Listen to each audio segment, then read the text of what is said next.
Здравствуйте, дорогие друзья! Приветствую вас на нашем канале «О чем мне расскажет доктор». Мы помогаем вам разобраться в сложных вопросах медицины и психологии, не навязывая своего мнения.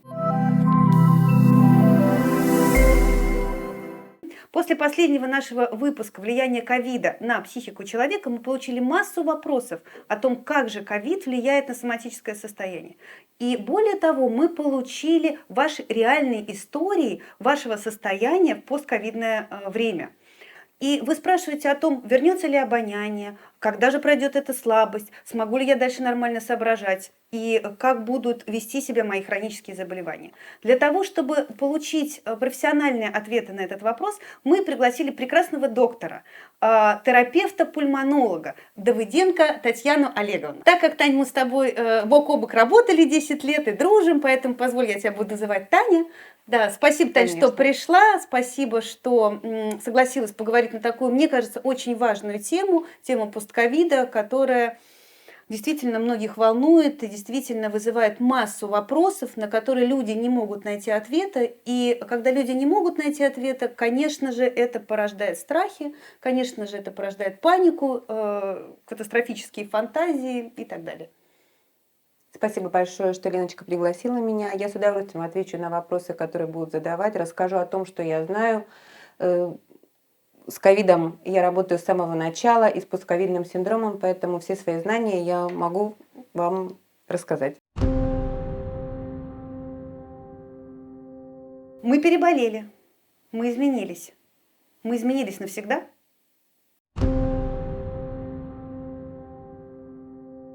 В прошлом нашем видео мы говорили о том, что в международную классификацию болезней внесен официальный код постковидный синдром У0909, по-моему, да, и да. Действительно, да, существует это официальный термин, действительно официальный синдром, который описан в международной классификации. Скажи, пожалуйста, с какого момента будет начинаться постковидный синдром? Да, действительно, постковид теперь зарегистрирован в международной классификации болезней. Британский национальный институт здравоохранения рекомендовал в 2020 году несколько стадий ковида и постковида. Острая стадия, она протекает 3-4 недели. В острую стадию клинически выраженные, остро выражены все клинические проявления заболевания.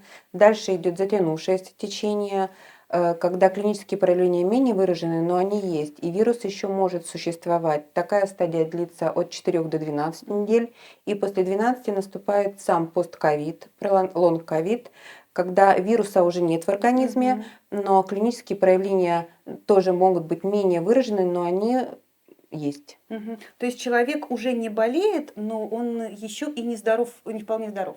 Он болеет, это постковид, да, но вируса у него нет. Тань, скажи, пожалуйста, как человеку понять, что у него развился постковидный синдром? Последствия и клинические проявления постковидного синдрома могут быть разные. Острая фаза заболевания, сам ковид, может протекать до выздоровления, и кажется, что человек уже выздоровел, все прошло, и головная боль, и температура, но потом через какое-то определенное время возникают вновь возникшие жалобы, которых раньше не было, либо возникают те же жалобы, что и при ковиде, но менее выраженные. Вот тогда, в принципе, можно говорить о постковиде. Если нет никаких хронических заболеваний и появляются новые симптомы, тоже можно подумать о постковиде. Какие системы органов поражаются при постковидном синдроме? Поражение при постковиде и при ковиде полиорганное, так как сосуды есть во всех органах, наступает воспаление сосудистой стенки, тромбоваскулит. Поэтому это может быть энцефалит, поражение сосудов головного мозга, это может быть поражение мышц сердца и сосудов, миокардит, это может повреждение почек, повреждение кишечника, повреждение печени, легких и комбинация поражения этих органов. Тань, какие существуют симптомы у постковида? Принято делить на 3 группы симптомов. Наиболее распространенные, менее распространенные, серьезные и наименее распространенные. Чаще всего на длительный ковид могут оказывать усталость, кашель, боль в груди, боль в суставах, одышка. Более серьезные, но менее распространенные симптомы – это воспаление сердечной мышцы, нарушение функций легких, поражение почек, сыпь, выпадение волос, проблемы с обонянием и вкусом, проблемы со сном, тревога, изменение настроения.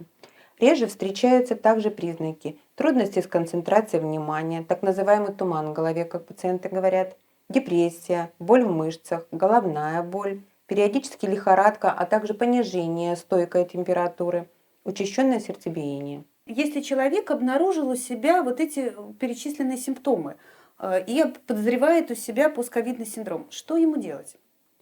Необходимо обратиться к терапевту, к семейному врачу, к доктору, которому он доверяет, которому он наблюдался, чтобы он мог помочь и в постановке диагноза и определить, действительно это постковид, либо это обострение хронического заболевания. Это должен быть какой-то особенный там доктор, который занимается ковидом, либо это может быть просто врач из поликлиники? Это может быть районный терапевт из поликлиники, врач общей практики. Начинаем с терапевта. Скажи, пожалуйста, вот я пришла на прием к терапевту, что ты будешь делать? Какие твои действия, да, что ты будешь предпринимать? Естественно, терапевт начинает с опроса и жалоб. Как обычный прием, постковид, ковид, как обычный пациент приходит с какими-то проблемами, с каким-то заболеванием. Поэтому сначала это будет опрос, что беспокоит, потом будет осмотр пациента, его послушают, померяют давление, померяют кислород в крови, пульсоксиметрию так называемую, назначит определенный спектр анализов, которые посчитает доктор нужным. И в зависимости от этого, от осмотра, от жалоб, еще, может быть, будут назначены специальные обследования, диагностические, рентген легких, компьютерная томограмма, УЗИ сердца, но то, что есть в арсенале поликлиники, и доктор посчитает необходимым. Вот такой мощный комплекс обследований необходим. Для чего? Чтобы понять, что, Тань? Если это связь с тем, что пациент переболел, либо это обострение хронического заболевания, либо это вообще какое-то новое заболевание, с которым он пришел к терапевту. Ну, в общем, да, никто заболевание не отменял. Не отменял, конечно, да. Если я обнаружила, или человек обнаружил у себя постковидный синдром, заразен ли он? Опасно ли это для наших близких? Могу ли я ходить на работу? Либо мне тоже нужно изолироваться на 14-21 день, чтобы не заражать своих дорогих людей? Конечно, не заразен. Вируса уже нет в крови. Для своих родных, близких и окружающих пациент не заразен. Поэтому надо идти к терапевту, обследоваться и проходить лечение, чтобы полностью быть здоровым. Более серьезным, на мой взгляд, осложнением после ковида, в постковидном синдроме, является обострение хронических заболеваний. Ну, например, как у некоторых наших знакомых, обострилась межпозвоночная грыжа, которая проявляется в онемении рук. И либо ковид действует на желудочно-кишечный тракт, когда у человека обостряются какие-то хронические заболевания, связанные с желудочно-кишечным трактом, либо не обостряется, либо какое-то функциональное нарушение, как нарушение функций или нарушение ощущений, и человек не знает, что ему делать. Идти к инфекционисту лечить ковид, идти к терапевту, или идти к гастроэнтерологу или нейрохирургу. Масса вопросов. Меня зовут Александр, мне 46 лет. Я болел ковидом. Настигла эта неприятная зараза меня 28 декабря 2020 года. По сути, где-то 3 дня было неприятных ощущений. Вся неприятность приходила ночью. То есть днем мы мерили температуру просто потому, что ее нужно померить, и она оказывалась 38-38,5. Но я не ощущал ее абсолютно. Но потом начиналась ночь, и ковид, в общем-то, выползал ночью на меня в полном своем объеме и великолепии. В первую ночь мне страшно крутило суставы. Я реально спал минут по 20, не мог найти себе места. То есть практически ночь эту я провел сидя. А потом наступил день, и все как не бывало. То есть опять было просто какое-то ватное состояние, легкая тяжесть. Вторая ночь прошла в том, что мне крутило мышцы на всем теле, и руки, и ноги. Я опять не мог найти себе места. И на третью ночь у меня болела голова. Плавало вот это состояние от лба к затылку. В общем, такое. А через 3 дня все. Затуманенное было сознание. Я просто не понимал, чего я хочу. Я только понимал, что нужно выпить какие-то витамины. И мы пили страшно много воды, потому что нам так порекомендовали. Ну вот где-то неделю, наверное, в таком абсолютно тупом состоянии я пребывал. А потом понял, что жизнь идет дальше, нужно шевелиться. Ненадолго меня хватало. Буквально там позанимавшись чем-то 20-25 минут, я понимал, что мне надо сесть или лечь. Во время болезни меня память не подводила, а вот после болезни начались провалы в память. Банально я не мог вспомнить, как называется какой-то предмет, просто это вот пришлое состояние какое-то случилось. Я, находясь на лекции, понимал, что я слушаю и не слышу. Вот в эту секунду понимаю, через 10 минут я понимаю, что я уже не помню, что было вот буквально недавно. Прекрасно понимал, как перейти дорогу, как управлять автомобилем. Автомобилем стало управлять сложнее. Мне казалось, что все куда-то несутся, все резкие, а я какой-то вот как медуза в этом во всем. И я даже пугался, что я в таком состоянии за рулем, это опасно. Это состояние отступило у меня где-то, наверное, спустя 4 месяца. Я раньше помнил наперед многое, теперь я без календаря, без напоминалок, наверное, уже не могу. По жизни я отличался слабым желудком. У меня была быстрая реакция на какие-то, допустим, незнакомые, необычные продукты. Но я с этим жил, как бы не тужил. Я просто знал, что мне не требуется там употреблять, что требуется, и все было хорошо. После ковидной вот этой вот заразы стал остро ощущать все свои внутренние органы. То есть такое ощущение, что они там все воспалены, и я чувствую прохождение пищи по всему тракту. То слева потянет, то справа потянет, то возле пупка начинает давить. Что бы я сказал доктору, что болит, я не понимаю, что болит. Я не могу точно показать пальцем в то место, где болит. И я не могу сказать, что оно болит. Я просто чувствую в этот момент это место. Это страшно изматывает, приводит к депрессии зачастую, потому что ты начинаешь надумывать себе самые страшные диагнозы. Сейчас становится меньше, но вот на протяжении полугода оно меня преследует каждый день. Но меня пугает это, что, возможно, этот вирус может повлиять на изменение органов и организма моего, и моя жизнь никогда не будет такой, какой была. Возможно, если бы мне сказали, что это просто последствия, которые нужно пережить, перетерпеть, я бы перестал впадать в депрессию по этому поводу, и мое качество жизни просто от познания этого изменилось бы. Я бы знал, что это не страшно, и жил бы с этим припеваючи, просто, кольнуло, бог с ним, завтра не будет, вот через неделю все кончится. Когда живешь с такими мыслями, то не перестаешь на них обращать внимание. Что порекомендуешь? В данной ситуации, я думаю, что начинать надо все равно с терапевта или врача общей практики, который также соберет все, что я говорила в предыдущем, жалобы, анамнез, осмотрит пациента и решит, связано это, не связано, обострение ли это хронического заболевания, либо это действительно постковид и хроническое заболевание, и уже после этого отправит к нужному специалисту, неврологу, кардиологу, пульмонологу, то, что посчитает нужным. Поэтому начинать надо, я думаю, с терапевта. Угу. И лечить ТБ получается совместно? Совместно, да. Если это все-таки постковид и обострение, естественно, надо лечить и одно, и другое. Угу. Да, непростая Да, ситуация. да. Мгм. Тань, существует еще, там бытует такое мнение, оно довольно, мне кажется, экзотическое, но в то же время оно существует, и людей это интересует. Говорят о том, что коронавирус, он повреждает внутренние органы таким образом, что они мутируют. Человек так меняется, что обратно не возвращается. То есть происходит мутация человека, и он становится каким-то другим навсегда. Что ты по этому поводу думаешь? Очень такой интересный вопрос. Думаю, что нет, не мутирует, потому что даже если брать обычное вирусное заболевание, необычно грипп, да, после гриппа тоже бывают такие астенизации, даже повышается утомляемость, снижение работоспособности, но просто быстрее человек восстанавливается. Здесь это тот же самый вирус, но он особенный, он новый для нашей планеты, поэтому надеюсь, что никаких мутаций не будет и полностью все будет хорошо. Очень многие столкнулись с таким симптомом, как потеря обоняния или извращение вкуса. Да? Это действительно такой пренеприятнейший симптом, вроде как не нарушает работу внутренних органов, но, мне кажется, сильно меняет качество жизни. Меня зовут Елена. В декабре месяце я переболела ковидом. Болела я примерно 3 недели. Первые 2 дня у меня была высокая температура, была 39, ломила кости, чувствовала себя плохо. Где-то день на 5-й у меня пропало обоняние. В течение всех 3 недель я не чувствовала ни запахов, ни вкусов. После температуры себя чувствовала довольно-таки неплохо. У меня не было слабости. Единственное, что мешало, это потеря запахов и вкусов. Не было никаких трудностей в этом плане. Я даже на дому работала. Я была бодрая, достаточно и энергичной. К концу болезни где-то у меня уже начало появляться слабое обоняние. Я стала чувствовать запахи спичек, возможно, лука, запахи, такие какие-то более насыщенные, острые запахи. Постепенно они все вернулись. Запахи вернулись быстрее, нежели вкус. Вкус я еще долго не могла прочувствовать. И очень обрадовалась, когда почувствовала вкус квашеной капусты.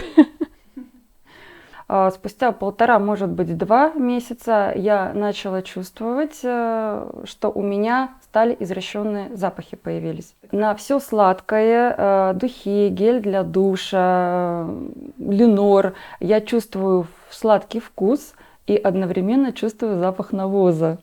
Это очень ужасно, и качество жизни от этого очень теряется. Я перестала мыться своим любимым гелем, так как когда тело пахнет не очень приятно, это некомфортно. Стала болеть часто голова. Появились головные боли.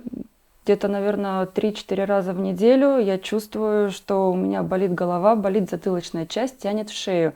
Я не могу сказать, что у меня эти боли очень сильные, но они изматывающие, которые тоже также мешают качеству жизни.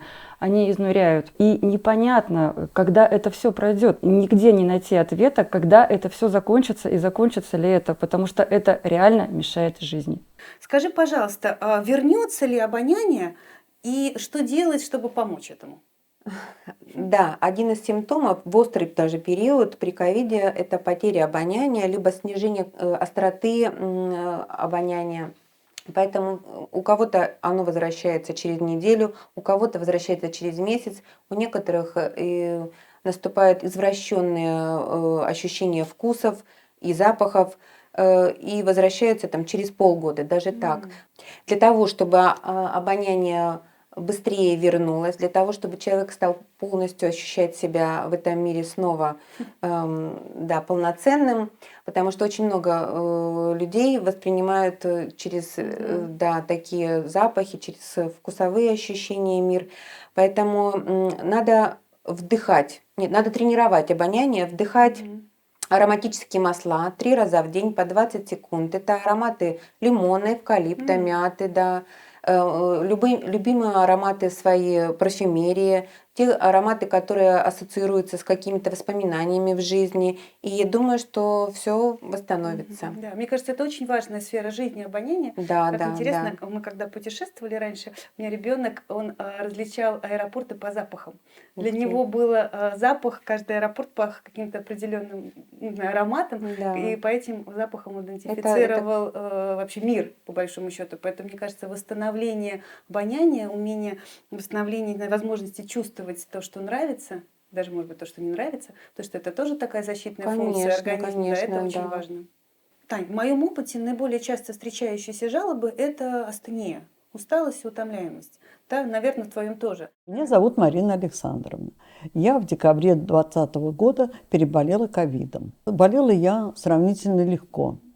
У меня была температура небольшая.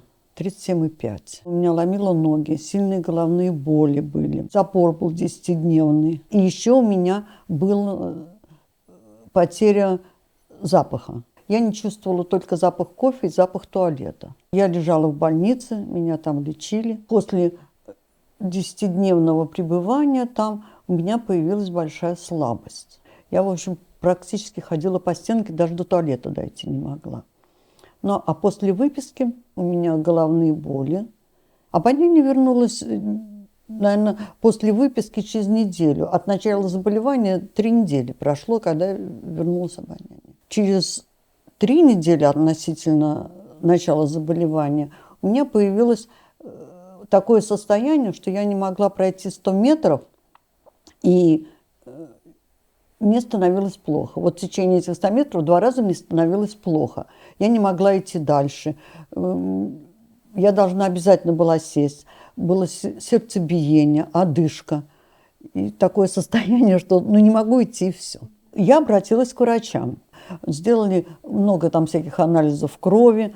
Сердце очень серьезно проверили. Сделали УЗИ брюшной полости, щитовидной железы. И все результаты были положительные, хорошие, нормальные. Я сделала ингаляции серьезные и 10 капельниц. После этого улучшения у меня не было.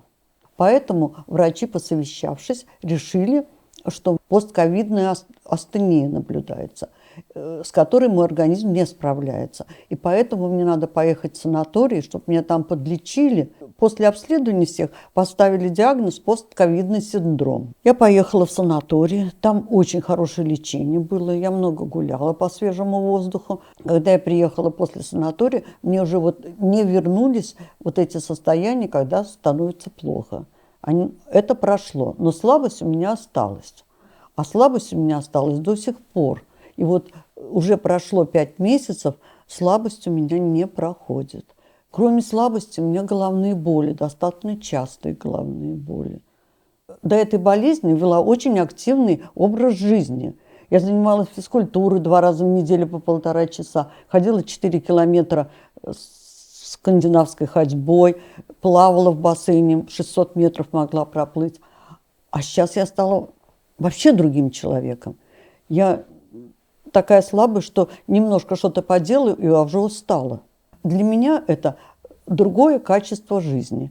Качество жизни и испытания. Конечно, меня это очень-очень беспокоит. Я хочу, конечно, вернуться к своему образу жизни, который у меня был до этого. Я активный человек, а сейчас я превратилась вообще в другого человека. И я не знаю, пройдет ли это, когда это пройдет. Потому что уже все способы, которые можно было испробовать, все были испробованы. Скажи, пожалуйста, какие есть рекомендации, какие можно дать рекомендации человеку, чтобы он побыстрее справился с этим неприятным симптомом? Да, утомляемость при постковиде наиболее распространена и уходит наиболее долго, длительно. Поэтому для того, чтобы повысить работоспособность и снизить утомляемость при данном заболевании, необходимо планировать свои дела, необходимо нормировать физическую нагрузку, которая обычно была для этого человека привычной.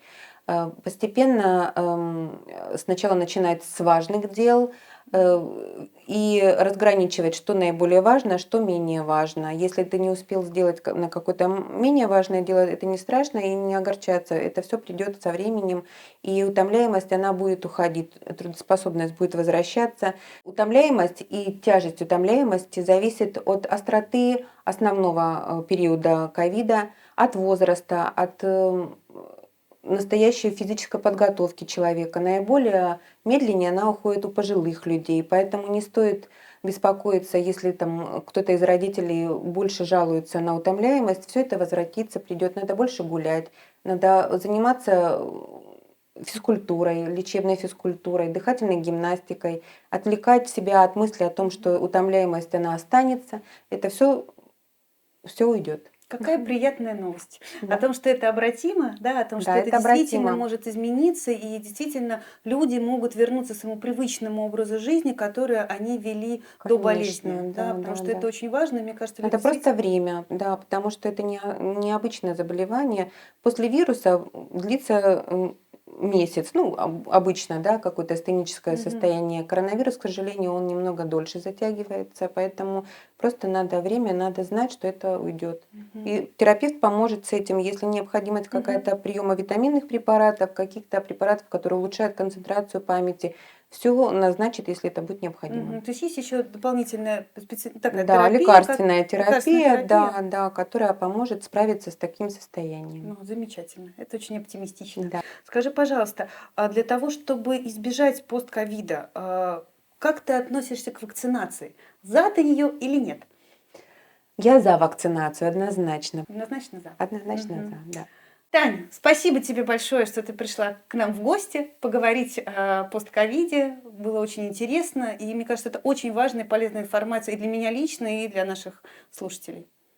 Спасибо вам, спасибо, Леночка, потому очень было интересно, очень приятно было рассказать о тех вещах, которые я знаю, помогать. Поэтому, если будут какие-то вопросы, я с удовольствием отвечу еще раз. Дорогие друзья, пишите комментарии, пишите то, как вы переживаете постковидный синдром. Рассказывайте свои истории о том, что с вами происходит. Это очень важная информация. Мы наберем достаточное количество вопросов, пригласим Татьяну Олеговну и ответим на все ваши вопросы, и вы сможете восстановить свою жизнь и жить счастливо. Подписывайтесь на наш канал, с нами интересно.